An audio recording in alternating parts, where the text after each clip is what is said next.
makin banyak lah alasan-alasan. Pada saat itu aku pikir bahwa emang Tuhan gak ada nih. Karena makin aku belajar, makin aku tahu tentang Tuhan, makin tinggilah ekspektasi aku tentang Dia. Namun sayangnya ekspektasi itu bukan ekspektasi yang berasal dari Tuhan. Maksudnya aku memikirkan Tuhan dengan cara manusia. Aku menaruh standar kepada Tuhan berdasarkan pengetahuanku sebagai manusia yang terbatas.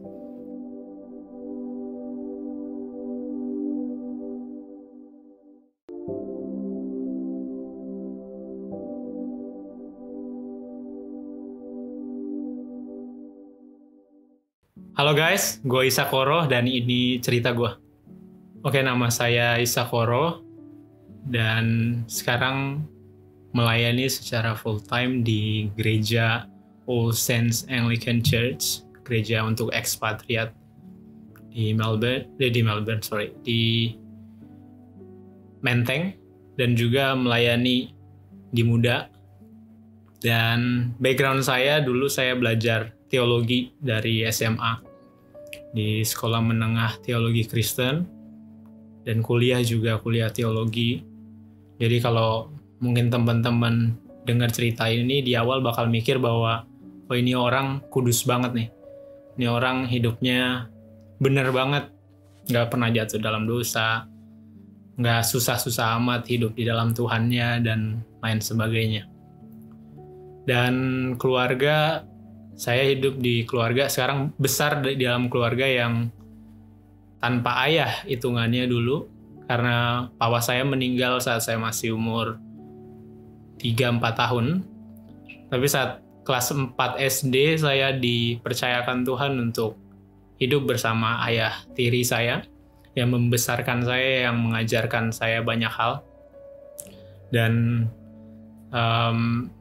ya sampai sekarang akhirnya bareng-bareng sama papa. Dan saya punya 3 kakak, saya anak terakhir di dalam keluarga. Dan umur saya dengan kakak-kakak saya juga agak jauh, saya yang paling muda. Jadi memang dari kecil bukan jadi anak yang dimanjain justru, tapi karena anak terakhir jadi sering banget disuruh-suruh, apa-apa malah kalau disalahin paling banyak disalahin ya aku. Ya, hari ini yang mau aku bagiin sih satu hal yang mungkin banyak di antara teman-teman udah alami, tapi mungkin teman-teman gak sangka kalau orang yang belajar teologi atau orang yang seolah-olah kenal banget sama Tuhan bakal alamin juga. Aku bakal sharing momen-momen di mana aku meragukan apa yang aku pelajari itu.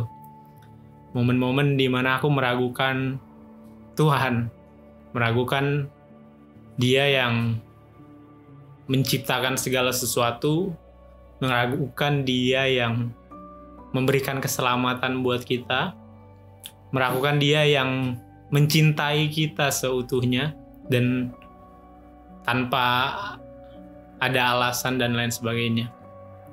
Meragukan apa yang aku pelajari dari SMA, dari umur 17 tahun sampai tahun lalu sampai umur 21 tahun. Itu meragukan Tuhan. Jadi kira-kira mau bahas dan cerita tentang ups and down-nya aku di dalam spiritualitas atau keimanan aku sama Tuhan sih.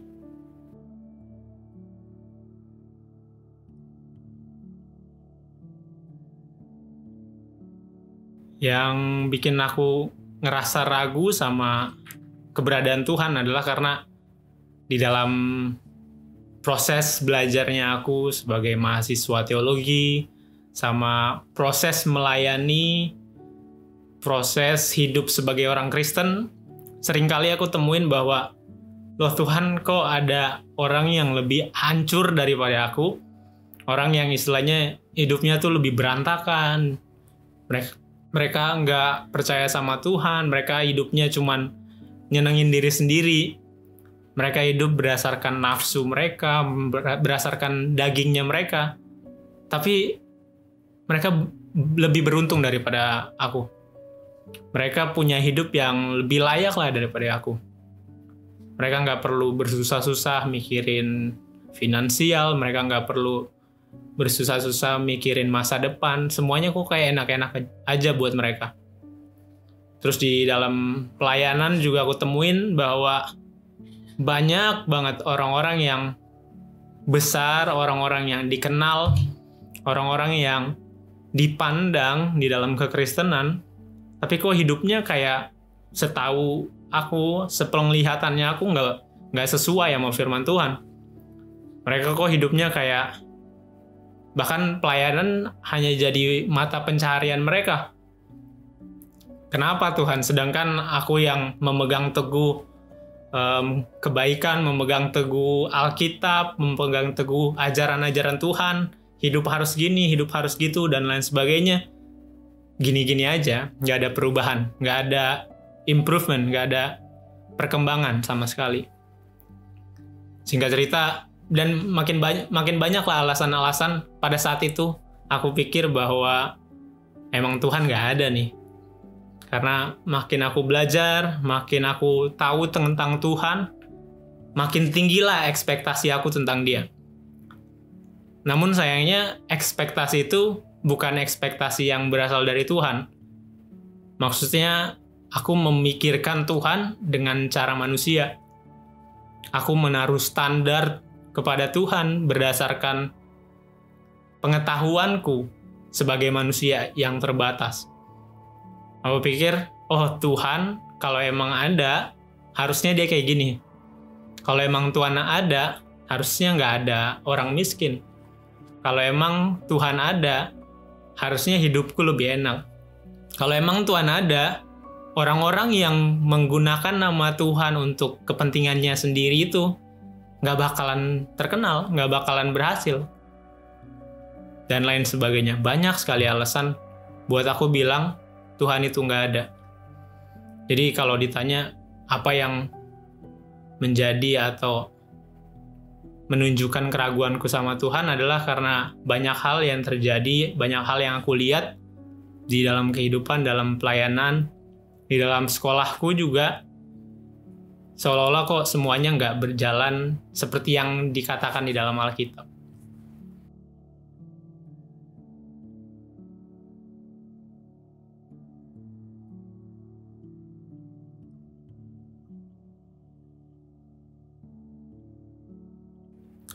Pernah banget.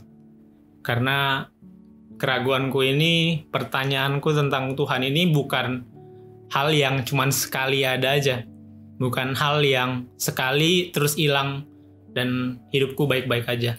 Ini terjadi berulang-ulang kali.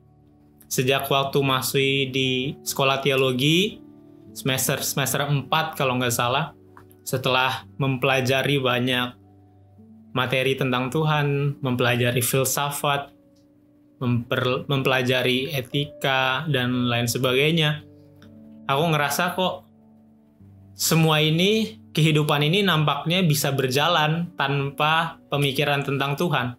Kayak semuanya logis kok, bisa dijelaskan. Itu fase pertama aku meragukan keberadaan Tuhan. Tapi fase itu bagiku kayak wajar aja, karena masih muda, dan di situ istilahnya cuman kaget lah sama pemikiran atau pengetahuan yang baru aku dapat. Jadi bisa aku lalui dengan baik. Akhirnya kembali ke jemaat. Waktu itu semester 4 dapat kesempatan untuk melayani di suatu jemaat dan dapat kesempatan untuk melihat kehidupan jemaat secara langsung. Jadi lewat. Terus kemudian pas sudah mau lulus, itu lagi bagus-bagusnya sebenarnya, udah mau lulus kuliah, lagi dekat-dekatnya sama Tuhan. Jadi aman, tapi tiba-tiba pas udah lulus, di situ momen dimana aku, oh ini sebelum wisuda, momen dimana aku kehilangan keimanan aku seluruhnya. Karena aku nemuin bahwa saat aku lagi semangat-semangatnya melayani, aku menemukan bahwa oh ini jemaat yang aku cari-cari selama ini. Jemaat yang gak mikirin diri sendiri, jemaat yang gereja yang gak nyari keuntungan, apapun yang dilakukannya untuk kepentingan bersama. Dan ini gereja muda dulu tentunya. Ini gereja muda. 1 tahun yang lalu adalah momen pertama kali aku ngerasa muda nih tempatnya. Aku senang banget bisa masuk muda. Dengan berbagai macam ekspektasi aku masuk ke sebuah gereja dan berharap bahwa semuanya harus baik-baik aja. Berharap bahwa gereja harus sempurna sama seperti yang aku bayangin tentang gereja itu.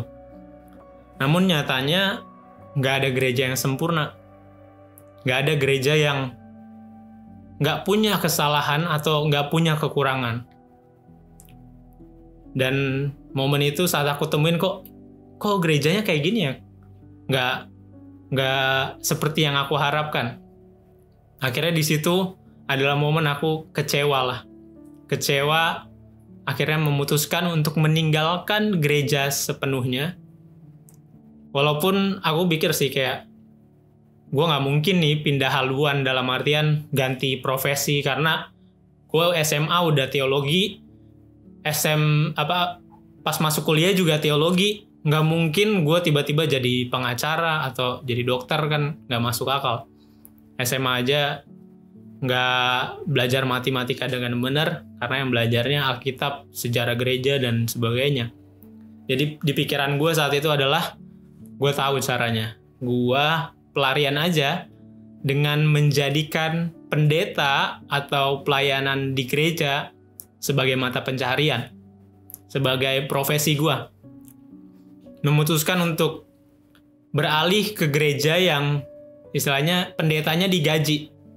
Dalam artian ya udah nggak peduli lagi dengan kekristenan, nggak peduli lagi dengan apa yang kata Tuhan dan lain sebagainya. Gue cuman mau hidup, gue cuman mau ya dapat uang dan melanjutkan perjalanan gue sebagai manusia.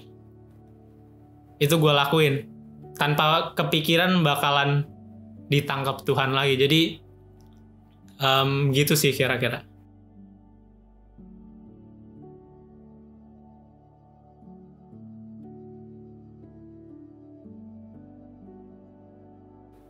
Sebenarnya banyak sih teman-teman yang tahu tentang hal ini, karena aku benar-benar mengasingkan diri lah dari gereja, dari komunitas. Apalagi karena aku ngerasa aku punya tanggung jawab di gereja dan komunitas, dan aku nggak mau ada orang yang nanya ke aku tentang keadaanku dan mereka tahu kalau aku lagi nggak percaya Tuhan. Aku nggak mau pengaruhin orang dengan pemikiranku. Karena apa yang terjadi adalah aku dulu masih pacaran sama mantanku yang sebelumnya. Dia juga sebenarnya nggak seneng aku ada dalam keadaan kayak gini.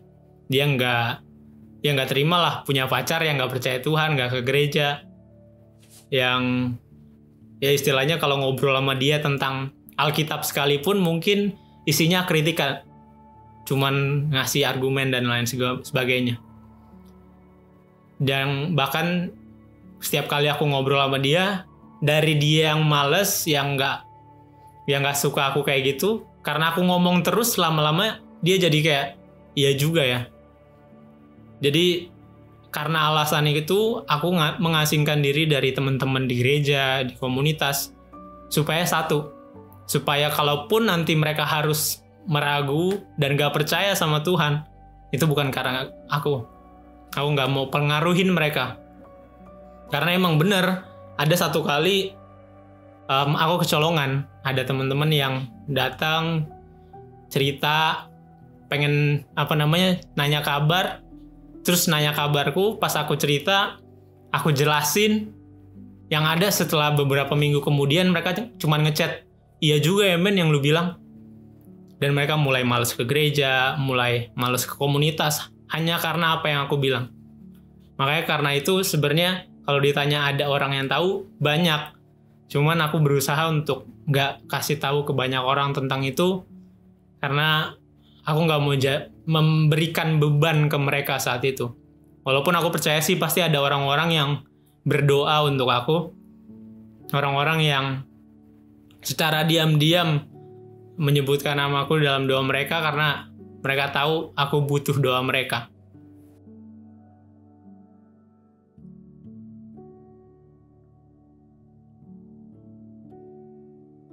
Ya, setelah semuanya itu yang aku sadari sih satu hal, karena hal yang membuat aku ngerasa sepede itu bahwa Tuhan gak ada, hal yang membuat aku sepede itu bahwa gue bisa ngelakuin semuanya dengan kekuatan gue, adalah karena pengalamanku selama hidupku, memang dari kecil, dari SMA, semuanya kayak mulus-mulus aja. Dari sekolah, semuanya baik-baik aja, nggak belajar tapi dapat nilai bagus. Kuliah, nggak belajar tapi dapat nilai bagus. Dari SMA sampai kuliah, nggak pernah keluar uang sepeser pun. Semuanya beasiswa, semuanya kayak gampang. Semuanya kayak under control gitu. Gue bisa pegang semuanya, gue bisa kendalin semuanya. Sampai satu ketika selama aku berjuang itu kan aku cuma sama mantanku aja. Aku nggak kontak siapa-siapa, bahkan ke keluarga pun nggak. Keluarga pun nggak ada yang tahu kalau aku pernah ngalamin hal-hal ini.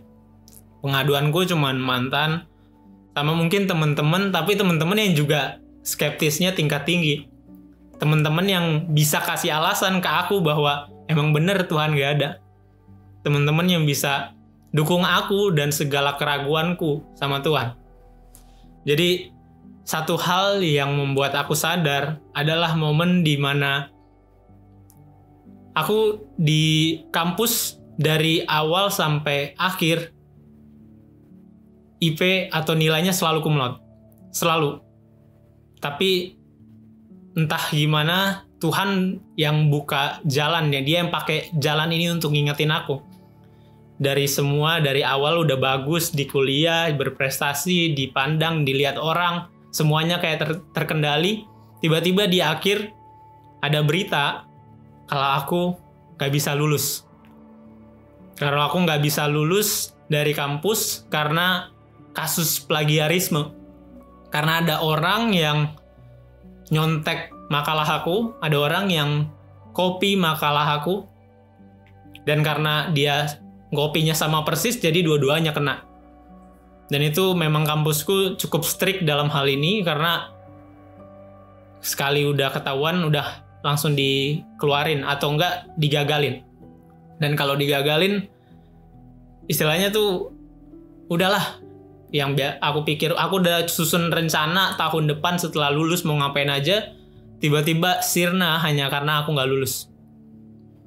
Dan kebetulan aku dikasih taunya tuh udah deket banget sama itu 2 hari sebelum aku harus berangkat ke Australia untuk kerjaan, untuk pelayanan aku yang aku udah rencanain. Aku mau berangkat ke Australia tuh karena aku pikir ini pelarian gue nih. Gue di sini udah nggak bisa lagi dengan hal-hal yang rohani. Gue ke Australia aja pelayanan sebagai profesi sebagai pendeta, nyari duit. Jadi singkat cerita, 2 hari sebelum berangkat dikabarin sama Kaprodi dari pimpinan kampus bahwa aku nggak bisa lulus. Di situ adalah momen dimana aku stres banget karena hampir 4 bulan 3-4 bulan sebelumnya aku nggak pernah mau doa. Masalah apapun, struggling apapun, aku cuma mau bilang kalau gue selama ini nggak doa, nggak datang sama Tuhan, kalau gue selama ini pas lagi seneng nggak datang sama Tuhan, gue ada masalah, gue nggak akan datang sama Tuhan. Gue nggak akan jadi orang yang istilahnya tidak tahu diri tuh, bahkan sama Tuhan. Kalaupun Tuhan ada, gue nggak mau nyusahin dia dengan ini, karena saat gue seneng gue nggak datang ke dia. Dan momen itu aku masih belum sadar karena aku pikir selalu aja santai, cuman itu kok, toh gue ini 2 hari lagi berangkat ke Australia. Bahkan dengan keangkuhan aku bilang ke teman-teman, karena teman-teman semua tahu prosesku, tahu aku nggak mungkin nyontek, aku cari pembelaan lah. Aku bilang bahwa ini gue nggak dilulusin nih. Sampai semua teman-teman dengan solidnya bilang, lu nggak lulus, kita nggak lulus juga. Lu nggak lulus, kita nanti di hari wisuda cuman datang bawa toga kita taruh di depan pas lagi acara. Tapi kita nggak bakal wisuda. Semuanya udah rencanain deh. Keren dah, udah kayak apa? Sekolah-sekolah mau demo apalah segala macam. Tapi Tuhan baik. Akhirnya semuanya itu reda, aku berangkat ke Australia. Di Australia pun masih dengan cara yang sama, pelayanan ke gereja, melayani orang, doain orang, hanya untuk pekerjaan. I do this because I need this, not because I want it. Bukan karena Tuhan mau aku melakukan ini. Hidup di sana seenaknya, udah kerjaannya cuman happy-happy aja, bukan pelayanan. Di sana cuman memikirkan gue bisa kerja apa, gue bisa cari duit dari mana. Sampai satu ketika ada momen di mana malam itu, kalau nggak salah di sana jam 11 malam. Momen di mana aku lagi buka-buka Instagram, dan oh ya teman-teman, di saat itu saat aku meragukan Tuhan, beberapa bulan sebelumnya aku udah unfollow semua pendeta-pendeta yang ada di Instagram. Aku unfollow semua teman-temanku yang bagiku mengganggu saat itu, karena mereka upload kebenaran, karena mereka upload quotes firman Tuhan yang bagiku, oh I don't need this anymore. Gue tinggalin semuanya. Gembala-gembalaku juga, Pastor Rico, Pastor Radit, semuanya. Hanya karena aku ngerasa gue gak butuh ini lagi. Tiba-tiba malam itu, entah kenapa, Pastor Radit muncul di explore aku lagi. Ya wajar sih, karena teman-temanku banyak yang ada di sana, yang di Instagramku yang juga follow Pastor Radit. Malam itu ada malam dimana aku lagi bergumul juga. Setelah 1 bulan di Melbourne, 1 bulan di Australia, duitku habis karena aku berangkat ke sana dengan duit yang pas-pasan. Dan aku waktu itu nggak minta lagi sama orang tua. Jadi di sana waktu itu aku lagi stres karena mikirin keuangan. Pas ngelihat postingannya Pastor Adit, cuman ada satu hal yang muncul di pikiranku. Ngomong kayak gini. Kamu boleh kecewa sama pendeta-pendeta. Kamu boleh kecewa sama kekristenan. Kamu boleh nemuin banyak kekurangan di gereja kamu. Tapi pertanyaannya, apa yang udah pernah kamu lakuin untuk mereka? Pernah nggak kamu ambil waktu untuk berdoa buat pendeta-pendeta ini? Mereka mungkin salah. Mereka mungkin punya kekurangan. Tapi kalau gitu, pernah nggak kami ambil langkah buat mereka, berdoa untuk mereka? Atau setidaknya ngomong ke mereka kalau mereka salah di bagian tertentu. Karena aku sadar selama aku menghindar dari gereja, yang aku lakukan hanya protes, dan protesnya ke diri sendiri.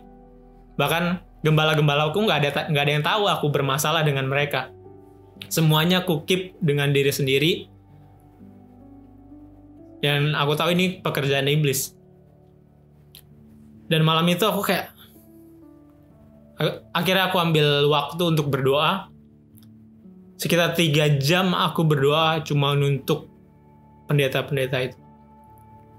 Aku berdoa untuk gembala-gembala, pelayan Tuhan yang aku kenal, yang hanya karena kekurangan sedikit aja aku menghindar dari mereka. Aku berdoa satu persatu.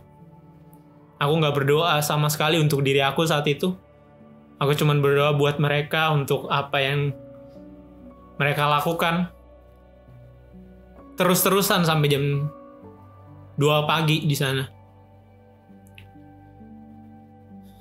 Dan habis itu aku hubungin salah satu kakak rohani. Aku hubungin Bang Arthur. Saat itu kalau aku bilang, aku hancur banget. Aku hancur banget karena baru sadar setelah sekian lama aku menghindar dari gereja. Ternyata aku baru sadar bahwa selama ini aku cuma marah-marah sendiri aja. Tanpa kasih tahu apa yang di dalam hati aku. Apa yang kurang, apa yang perlu diperbaiki. Aku gak pernah berdoa buat mereka. Dan Bang Arthur cuma bilang, it's good kalau kamu bisa sadar itu. Berdoa buat mereka dan ngomong sama mereka. Dan aku akhirnya mutusin malam itu juga, karena berarti di Jakarta masih jam 10. Aku hubungin Pastor Adit. Aku chat, aku minta maaf. Walaupun aku tahu Pastor Adit pas baca kayaknya kaget deh. Ini apaan? Gue aja nggak tahu. Lu kenapa, Sak? Itu maksudnya dalam hati dia mungkin ya. Tapi dia nggak bilang gitu. Aku minta maaf, aku sharing semua yang aku alamin, aku rasain. Dan dia bilang, thank you so much bro. Terima kasih banyak udah jujur. Dan dia berdoa buat aku saat itu. Aku ingat dia kirim voice note. Dan hari itu jadi titik balik buat aku, kehidupanku, pelayananku. Yang mungkin kehidupan masih berat ya. Tapi setelah itu kayak selalu ada jalan. Dan setiap jalan itu aku laluin sama Tuhan. Singkat cerita ada hal yang aku sebenarnya selalu aku hindarin saat ngomongin kekristenan. Yaitu tentang Tuhan yang memberikan berkat. Secara khusus berkat materi atau jasmani. Tapi percaya nggak percaya teman-teman, hal yang aku benci itu justru terjadi sama aku saat aku rekonsiliasi dengan diriku, dengan orang-orang di sekitarku, dengan komunitasku. Setelah malam itu, setelah aku berdoa untuk pendeta-pendeta yang aku kenal, pergumulanku yang sebelumnya adalah udah nggak ada duit di negeri orang, sendirian. Besok paginya, tiba-tiba aku dapat kabar kalau gereja tempat pelayanan aku kirim uang ke aku. Dalam jumlah yang sangat besar yang bisa bikin aku hidup di sana bahkan berbulan-bulan ke depan lagi. Aku nggak bilang kalau ikut Kristen hanya soal materi aja, hanya soal dapat berkat aja, enggak. Tapi yang aku yakin bahwa kalau kita benar-benar ngikut Tuhan, apapun pasti Dia sediakan. Dan kuasanya melampaui segala sesuatu. Bahkan materi sekalipun nggak akan membatasi kuasanya Tuhan. Jadi kira-kira itu sih titik balik aku dan setiap pelayananku. Dan juga yang ngubah perspektif aku tentang Tuhan, gereja, dan juga tentang orang-orang Kristen.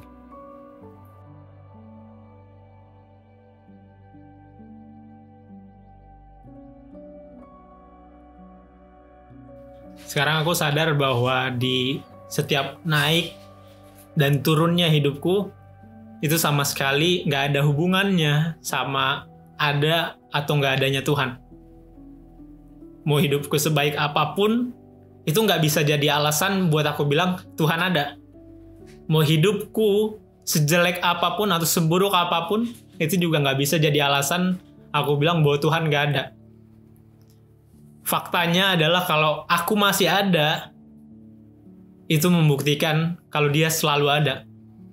Faktanya adalah kalau aku boleh ngalamin naik turun ini, naik turunnya kehidupan ini, justru aku bisa lihat bahwa Dia sesayang itu sama aku. Dia mau aku belajar sebanyak itu. Dan sekarang memang masih banyak pergumulan, makin banyak malah. Masuk dunia pekerjaan, hidup juga istilahnya udah nggak bisa bergantung sama orang tua, banyak tanggung jawab, masalah makin berat, makin banyak. Tapi satu hal yang membuat aku tetap bisa berjalan adalah karena aku udah tahu bahwa Tuhan bakal tetap dan akan selalu membimbing aku, bakal selalu ada buat aku, dan Dia bekerja melewat segala sesuatu. Dan satu-satunya hal yang harus aku lakukan adalah membuka diri terhadap segala sesuatu juga. Karena Dia bisa bekerja lewat orang yang paling aku benci. Dia bisa bekerja melalui hal yang mungkin aku senangi. Dia bisa bekerja melalui hal yang gak pernah aku ketahui, yang gak pernah aku pikirkan. Dan Dia juga bisa bekerja lewat berbagai hal. Makanya itu sih kayak sekarang masalah makin banyak, stres juga. Tapi selalu aja ada alasan untuk bilang, terima kasih Tuhan, oh ini masih bisa. Tuhan selalu campur tangan. Bukan tentang gue kok, gue gak sendiri. Bukan tentang usaha gue, bukan tentang apa yang gue bisa lakuin. Tapi apa yang gue bisa percayai, apa yang gue bisa yakini. Dan itu selalu membuat aku bisa jalan lagi, sadar lagi, bangkit lagi. Dan yang paling penting yang aku pelajari dari semuanya, satu hal yang bikin kita ragu. Satu hal yang bikin aku ragu sama Tuhan. Satu hal yang bikin aku ragu sama pendetaku, sama Pastor Adit. Satu hal yang bikin aku ragu sama semuanya adalah ketidakmengenalan. Karena aku nggak kenal sama siapa Tuhanku. Karena aku nggak kenal sama siapa pendetaku. Karena aku nggak kenal karena siapa temanku, siapa orang-orang di sekitarku. Karena aku nggak kenal, makanya aku bisa ragu.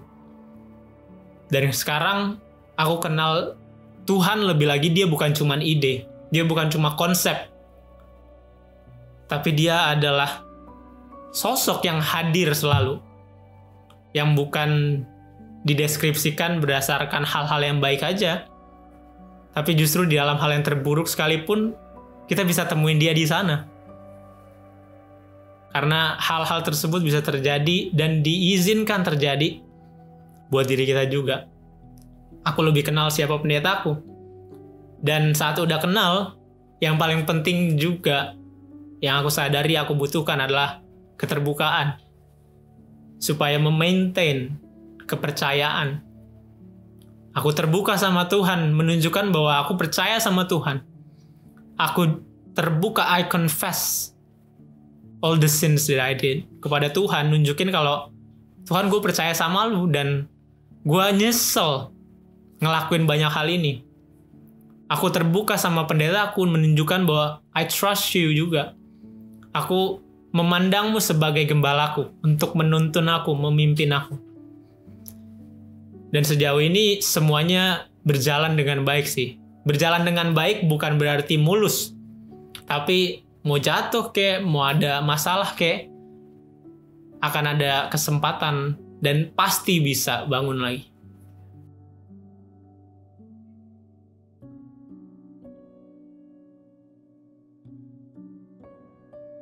Thank you banget teman-teman buat semua hal yang teman-teman kasih.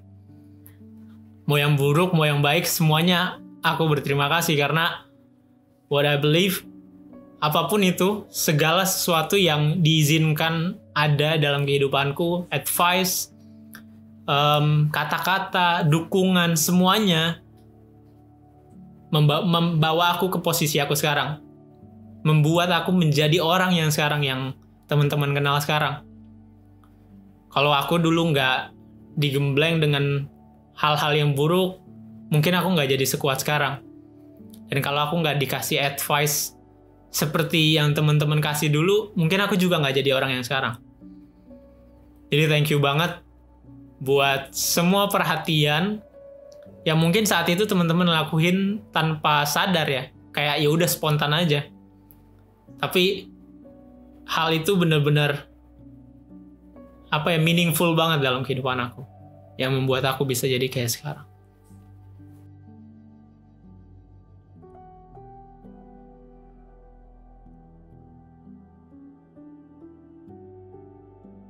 Teman-teman harusnya semuanya kita bersyukur. Karena Tuhan kita adalah Tuhan yang mengizinkan kita semuanya meragukan Dia. Bukan karena Ia kurang atau Ia nggak sempurna. Tapi karena kita yang terbatas. Keraguan kita menunjukkan seberapa terbatasnya manusia. Seberapa terbatasnya pikiran kita sehingga kita nggak bisa pegang konsep tentang Tuhan. Kita nggak bisa pegang Tuhan sepenuhnya. Karena Dia terlalu besar untuk kita. Fakta kalau kita meragukan Dia, kita mempertanyakan Dia, kita bilang, oh Tuhan kok nggak kayak gini, nggak kayak gitu. Sama sekali nggak nunjukin bahwa Tuhan nggak ada. Tapi karena Dia ada, Dia besar, Dia sempurna. Makanya susah banget untuk dimasukin ke kepala kita. Jadi kalau kita masih meragu, masih mempertanyakan Tuhan, teman-teman bersyukur, teman-teman nikmati momen itu, karena Tuhan berbicara melalui segala sesuatu. Jadi buka pikiran kita, buka hati kita untuk setiap momen yang boleh terjadi dalam kehidupan kita. Karena ya bisa aja Tuhan berbicara melalui sepatu gitu kan. Ya kita nggak tahu. Tuhan bisa bekerja melalui segala sesuatu. Bahkan sesuatu yang kita anggap nggak mungkin. Jadi ya teruslah meragu. Karena keraguanmu menunjukkan bahwa Tuhanmu sebegitu besar. Dan Dia juga bekerja melalui kamu.